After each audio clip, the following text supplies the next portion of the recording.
सभे मगहिया भाई बहन के भूलेटन काका के राम राम आथिन मगहिया खबर में सुनथिन देश दुनिया के खबर। संसद के मानसून सत्र 20 जुलाई से 11 अगस्त तक चलत। विपक्ष कैकन मुद्दा पर सरकार के घेर सका है।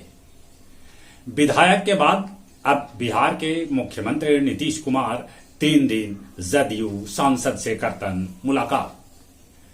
बिहार में जमीन न भेटाए से 6 गो बड़गर रेल योजना खटाई में पड़ल है। पहला दिन बिहार में 7,051 सरकारी स्कूल के कैल गेल निरीक्षण। जून में जीएसटी संग्रह 1.61 लाख करोड़ के पार कर गया। अमरनाथ यात्रा शुरू हो गई। गुफा में बाबा बर्फानी के कैल गेल आरती।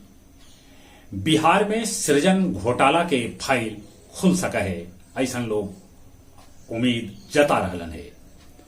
मणिपुर हिंसा पर बोलन मणिपुर के मुख्यमंत्री वीरेंद्र सिंह लगा है सब कुछ पूर्व नियोजित है।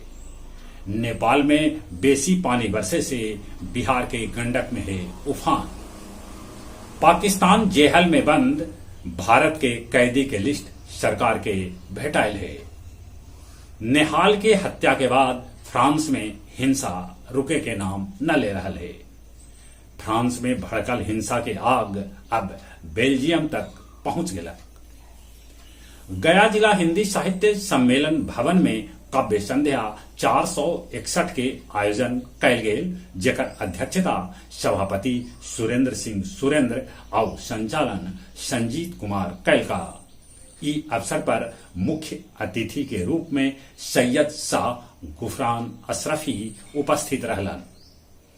गया के जिला पार्षद उपाध्यक्ष डॉक्टर शीतल प्रसाद यादव के भेटाइल है जान से मारे के धमकी।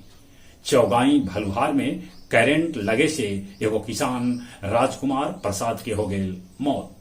अब कुछ खेल के समाचार। सैफ चैंपियनशिप में भारत लेबनान के 4-2 से हरा के फाइनल में जगह बना लेलक। अब फाइनल में भारत के मुकाबला कुवैत से हुए। डायमंड लीग में नीरज चोपड़ा सबला बेसी भाला फेंक के जीतलन स्वर्ण। ऑल इंडिया सब जूनियर अंडर 13 बैडमिंटन प्रतियोगिता में दक्षिण भारतीय खिलाड़ी के दबदबा बनल है। ये प्रतियोगिता गया जी में आयोजित करल जा रहा है। स्कॉटलैंड के हरा के 2 बार के विश्व चैंपियन वेस्ट इंडीज के वनडे विश्व कप से बाहर कर दिलक स्कॉटलैंड। चलिए एक बार फिर से अपने सभी के बुलेटिन काका के राम राम।